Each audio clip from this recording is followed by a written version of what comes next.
Donald Trump is panicking because Hillary Clinton just exposed the fatal flaw in his Epstein cover-up, and that's that he's telling two different stories. Donald Trump wants you to believe that Epstein bumped into a couple of people at one brunch or one club, but it was never that big a deal, at the same time as he wants you to believe that Hillary and Bill Clinton, along with Barack Obama's birth certificate and Michael Wolff, were all conspiring to end his political career. They are two narratives that run completely counter. One says give it less attention, the other more. And Hillary Clinton made that very clear in a recent interview that Donald Trump was asked about in a disaster Air Force One press conference in which he is just spiraling. And we can tell that he's spiraling even before he was asked that question, because he's talking about his attempts to crack down on voting ahead of a midterms. It's going to be a bloodbath. And yeah, I think we can tell that Donald Trump is not feeling too great. They want voter ID. The population, 98%, want voter ID. They don't want voter ID because they want to cheat in elections. They also want other things. They don't want mail-in ballots. They want to end mail-in ballots, which is corrupt. And one other thing that they're insisting on is proof of citizenship. And the Democrats don't want to give proof of citizenship. They don't want to give voter ID. Think of it. Who would want proof of citizenship? I ask you, Steve. Who would want voter ID? And why would you want mail-in ballots if you know it's corrupt? It's a corrupt system. We're the only country in the world that has this system of mail-in ballots. Think of it. The only country in the world that has this system of mail-in ballots, because they cheat.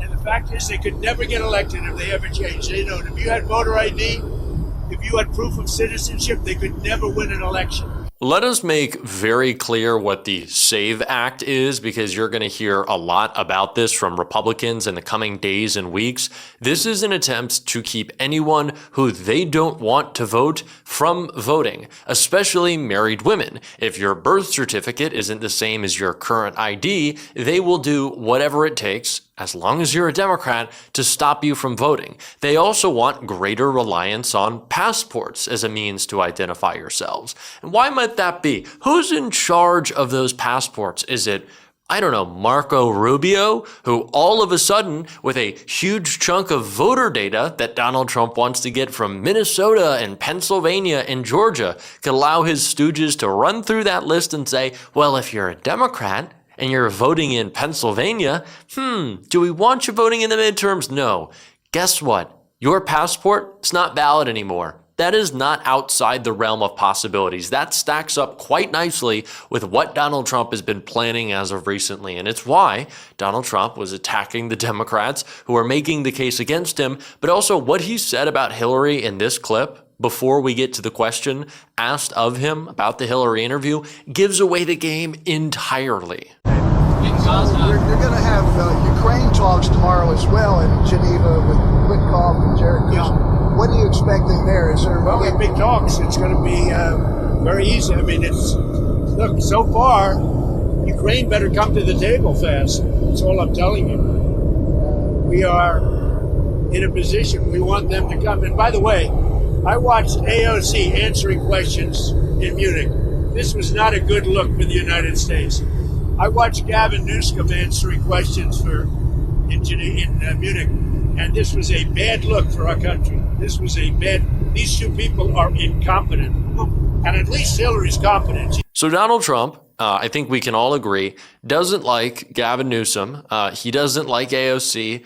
And historically, if I can remember correctly, he doesn't like Hillary Clinton. So why is he saying mean things and attacking Newsom and AOC, but Hillary gets the praise? Why right now, before Hillary and Bill Clinton go before Congress to talk about Epstein, is Donald Trump trying to butter her up? Well, it's because Donald Trump is a stupid person, susceptible to flattery, and he thinks Hillary Clinton is so as well. Donald Trump knows that all it takes to get to Donald Trump's heart is to give him a little pat on the back and tell him he's a special boy. And he thinks that works for everyone else. Donald, we are not as dumb as you, but we are also not as vain as you. You're not going to get Hillary Clinton to say, do you know what? Donald said something nice about me. Maybe I'll just shut up about Epstein. That is not the case, especially when she is speaking out right now and Donald Trump just driven crazy by it. Breaking. Hillary Clinton has accused the Trump administration of a cover-up of its handling of the Epstein files, to say the least. Get the files out. They are slow-walking it. On her upcoming deposition before the House Oversight Committee, Hillary said, "We have nothing to hide. We have called for the full release of these files repeatedly. We think sunlight is the best disinfectant." So Hillary Clinton said in an interview today that she and her husband are getting pulled into the Epstein matter to divert attention from you, and that your administration has something to hide. What's your response to that? I have nothing to hide. I've been exonerated. I have nothing to do with Jeffrey Epstein. They went in hoping that they'd find it and found just the opposite. I've been totally exonerated. In fact, Jeffrey Epstein was fighting that I don't get elected with some author, a sleazebag, by the way. And I've been totally exonerated. No, they're getting pulled in. And that's their problem. I don't know. They're going to have to see what happens. But I watched her in Munich, and she seriously has Trump derangement syndrome. Do you think she should publicly testify? Yeah, I've been totally exonerated on Epstein. And it's really interesting because they've been pulled in. Think of it. They've been pulled in. Clinton and many other Democrats have been pulled in, yeah. How many times can Donald Trump say, "I've been exonerated," without us thinking, maybe he hasn't been exonerated? I have nothing to do with it. I did nothing. Don't look at me, says the man covering up the files with more photos with Jeffrey Epstein than I have with my grandparents and like some of my friends. Donald Trump is just making the case for us to put more attention on the Epstein files, and he does it when he tries to deflect from the Epstein files. Now, I'm not trying to give Donald Trump any advice here, and he doesn't watch the show, I don't think, so it's okay for me to say this. But if you wanted to distract from the Epstein files, you gotta pick a lane. You either downplay and say it's nothing, which we have consistently seen from all of the elites who hung out with Epstein. You're talking about bankers, you're talking about government officials, you're talking about Howard Lutnick, who said, "Oh, he was a terrible person. I never wanted to spend time with him. I may have, bumped into him, but I didn't spend time with him." RFK Jr. says, well, in New York City, people are just bound to bump into each other. Well, that's interesting, because you also said the same thing about Palm Beach, that people are just bound to bump into each other. Two cities with people just have to bump into each other. Could it also just be that the evil people in those cities like to hang out? I don't think it's a New York thing or a Palm Beach thing or a Vegas thing or an LA thing. I just think it's you guys are terrible, and so you hang out with these terrible circles. But Donald Trump is telling us, don't look at Epstein, don't think about Epstein, don't talk about Epstein.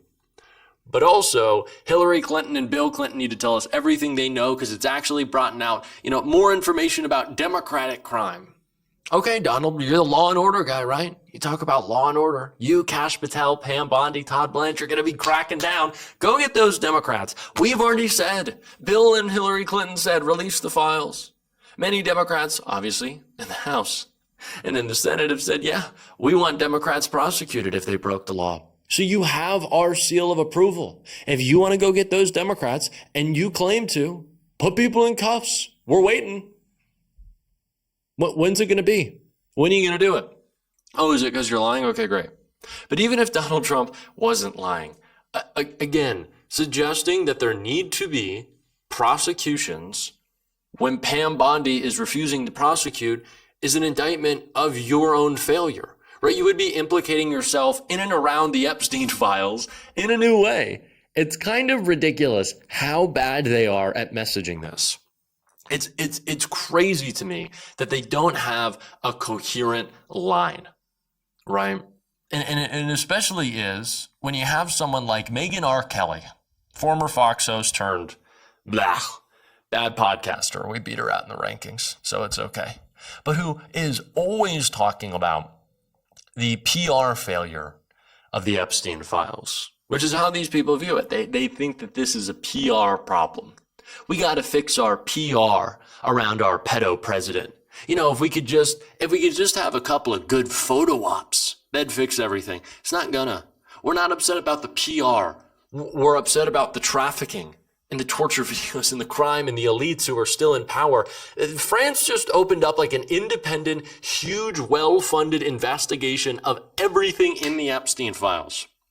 People are being prosecuted in Europe. The dignitaries and diplomats have had their immunity waived so that they can be prosecuted and brought to justice. Heads of institutions are fallen over there, and what do we get? Nothing. It's almost like they revel in it. It's almost like it's kind of the point. You know, sometimes I feel like that's the case. I think these people are stupid. I think that they have done a bad job with their cover-up. They've certainly broken the law. They're breaking the law. But sometimes I do feel like the point of this is to publicly show us how unaccountable they are, how outside the law these elites are. I feel like that's kind of part of it. That they want us to believe that like public embarrassment, whatever that means, is their punishment. Like, oh man, Elon, a couple of jokes got made about him. That's your slap on the wrist. Oh, you know, this is a big problem for Donald Trump's administration. This is a big scandal. It's not a scandal. He's a criminal. He should be prosecuted. He should be buried under the jail. So should Pam Bondi. This isn't a scandal.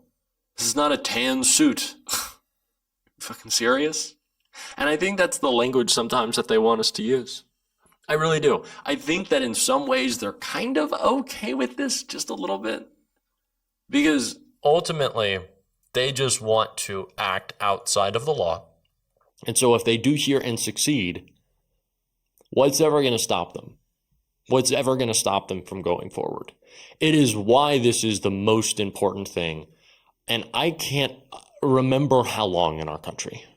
This is a bigger scandal. And I know I hate the word scandal, but I think it's okay to use in this context. I think you know what I'm saying.